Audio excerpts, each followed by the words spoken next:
Bismillahirrahmanirrahim. Assalamualaikum warahmatullahi wabarakatuh. Hai teman-teman, perkenalkan nama saya Haryati dari Universitas Megarizky Makassar, jurusan S1 Farmasi kelas A. Adapun video ini dibuat untuk memenuhi tugas mata kuliah saya, yaitu wawasan ilmu farmasi. Baiklah, dalam video ini saya akan membahas tentang definisi farmasi, sejarah farmasi, dan pendidikan farmasi.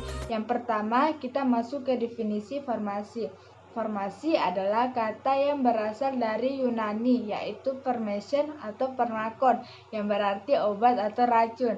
Farmasi adalah suatu profesi di bidang kesehatan yang meliputi kegiatan-kegiatan di bidang penemuan, pengembangan, produksi, pengolahan, peracikan, informasi obat, dan distribusi obat.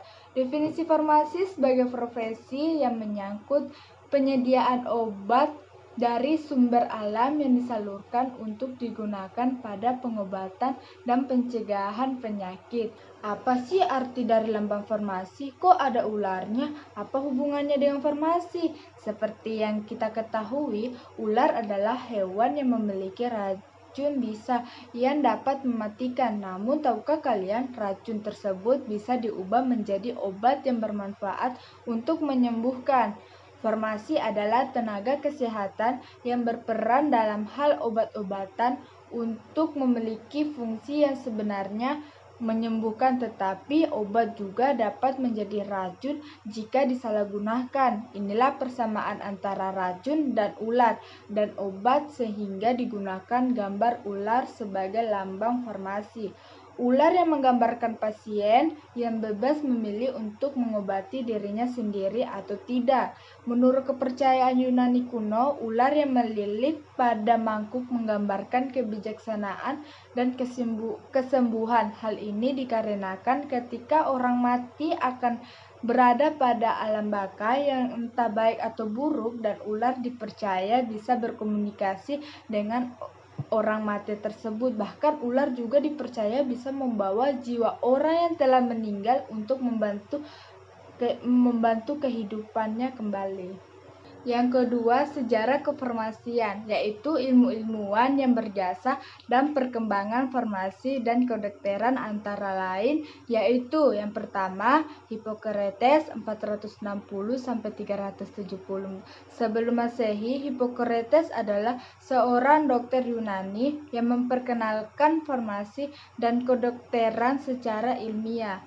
Hasil uraiannya dari beratus-ratus obat-obatan pada masa itu yang menimbulkan suatu istilah farmakon yang diartikan sebagai obat yang dimurnikan hanya untuk tujuan kebaikan.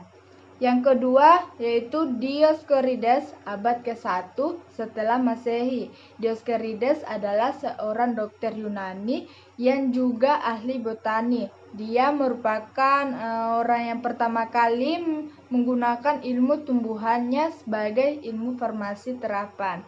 Hasil karyanya juga dapat dianggap sebagai awal dari pengembangan botani farmasi, yang kemudian ilmu bidang ini sebagai dikenal farmakognosi, obat-obat yang berhasil dibuat oleh Dioscorides sendiri, diantaranya lain yaitu opium, ergot, eoscosinus, dan cinnamon. Yang ketiga adalah Galen 130-200 setelah. Galen adalah seorang dokter dan ahli farmasi bangsa Yunani. Karyanya yang memulai pembuatan obat-obatan yang berasal dari tumbuhan dengan mencampur atau melebur masing-masing bahan yang sekarang disebut sebagai farmasi galenika. Yang keempat yaitu Philippus Aurelius Theophrastus Bombastus van Hohenheim 1493-1541. Philippus adalah seorang dokter dan ahli kimia dari Swiss yang menyebut dirinya sebagai Paracelsus. Pengaruhnya sangat besar terhadap perubahan dan perkembangan dunia farmasi dan menyiapkan bahan obat yang spesifik dan melawan penyakit dan memperkenalkan sejumlah besar zat kimia obat secara internal.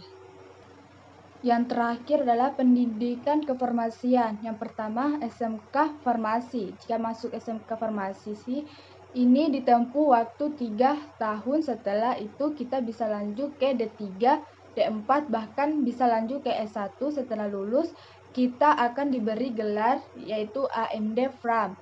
Yang kedua yaitu Sarjana Tes Strata 1, yaitu S1 yang dirancang setelah dalam 4 tahun, dan gelar Sarjana Sains atau SSI atau Prodi Sains dan Teknologi Farmasi.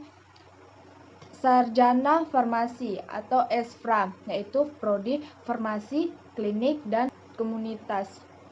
Terima kasih telah menonton video saya. Jika ada salah-salah kata, tolong dimaafkan. Sekian dari saya. Assalamualaikum warahmatullahi wabarakatuh.